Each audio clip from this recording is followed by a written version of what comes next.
اردو دلچسپ کہانیوں کے لیے سبسکرائب کریں ہمارے یوٹیوب چینل کو۔ آج ہم جس کہانی کے بارے میں بات کرنے والے ہیں اس کا عنوان ہے بھائی جان کے جوتے۔ بھائی جان کا اصل نام تو بلال تھا، مگر امی ابو انہیں منع میاں ہی کہہ کر پکارتے تھے۔ ان کے دوست انہیں بلال کے نام سے جانتے تھے۔ میٹرک میں ہونے کی وجہ سے ان سے ایسی حرکت کی توقع نہیں تھی جیسی گزشتہ 3 مہینوں سے کر رہے تھے۔ بھائی جان مسلسل ہر ماہ اپنے جوتے گم کر رہے تھے۔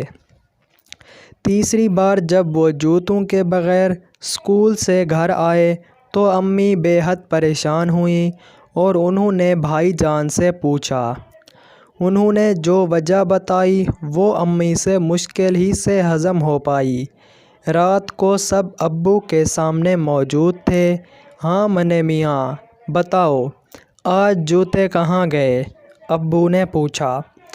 ابو، میں نے امی کو بتا تو دیا ہے، بھائی جان نے رونی صورت بنا کر جواب دیا، مگر اس پر اعتماد کرنا تو مشکل ہے۔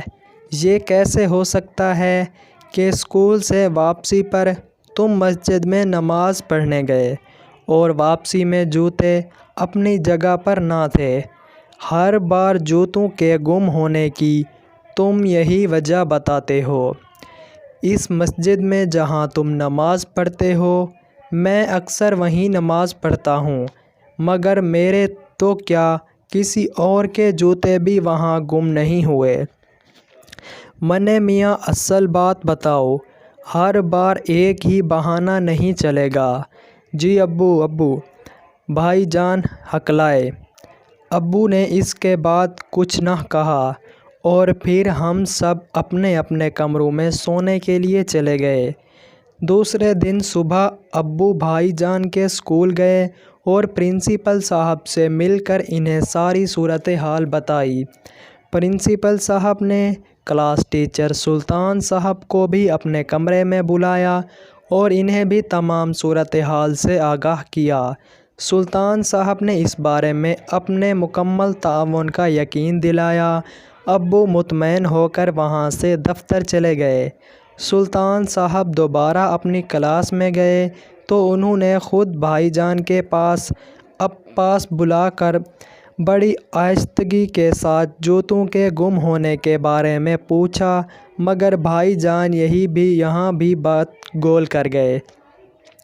دوسرے دن سلطان صاحب نے کسی خیال کے تحت ان تینوں بچوں کو اپنے پاس بلایا جنہیں کئی دنوں سے نئے جوتے پہن کر نہ آنے پر انہوں نے سزا دی تھی۔ ان تینوں کے والدین کی مالی حالت بھی اچھی نہ تھی، اس لیے وہ نئے جوتے خریدنے کی سکت نہ رکھتے تھے۔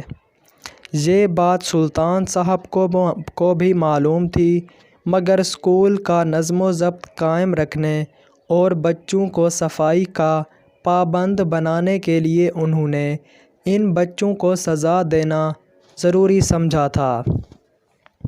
وہ تینوں مسلسل کئی دنوں سے پھٹے ہوئے جوتے پہن کر آ رہے تھے۔ آج جب سلطان صاحب نے ان کے جوتے دیکھے تو وہ نئے معلوم ہوئے۔ انہوں نے ان تینوں کو پرنسپل صاحب کے کمرے میں بلایا اور نئے جوتوں کے بارے میں پوچھا تو انہوں نے سب کچھ صاف صاف بتا دیا۔ کچھ دیر بعد سلطان صاحب نے فون پر ابو کو اصل حقیقت سے آگاہ کیا۔ ابو یہ سن کر بہت خوش ہوئے۔ رات کو کھانے کے بعد ابو کے کمرے میں بھائی جان کی حاضری تھی۔ ابو کے کمرے میں صرف انہیں ہی بلایا گیا تھا۔ جب وہ کمرے میں سلام کر کے داخل ہوئے تو ابو نے انہیں بیٹھنے کا اشارہ کیا۔ پھر ابو بولے، ہاں بھائی منع میاں، تمہارے جوتوں کے 3 جوڑوں کے گم ہونے کی اطلاع اور اصل حقیقت تو مجھے معلوم ہو گئی ہے۔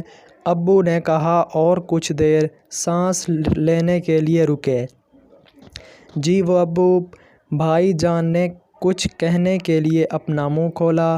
مجھے معلوم ہو گیا ہے کہ پہلی بار جوتے گم ہونے کا بہانہ بنا کر تم نے اپنے کلاس فیلو عبدالعزیز کی مدد کی کیونکہ وہ ٹیچر کے کہنے کے باوجود نئے جوتے خریدنے کی طاقت نہیں رکھتا تھا۔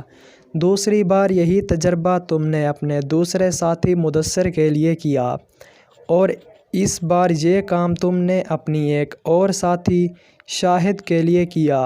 ابو کچھ دیر رکے اور پھر کہا، بیٹا، مجھے خوشی ہے کہ تم اپنے دوستوں اور ہم جماعت ساتھیوں کا اس قدر خیال رکھتے ہو، مگر اس میں ایک غلطی ہو گئی ہے۔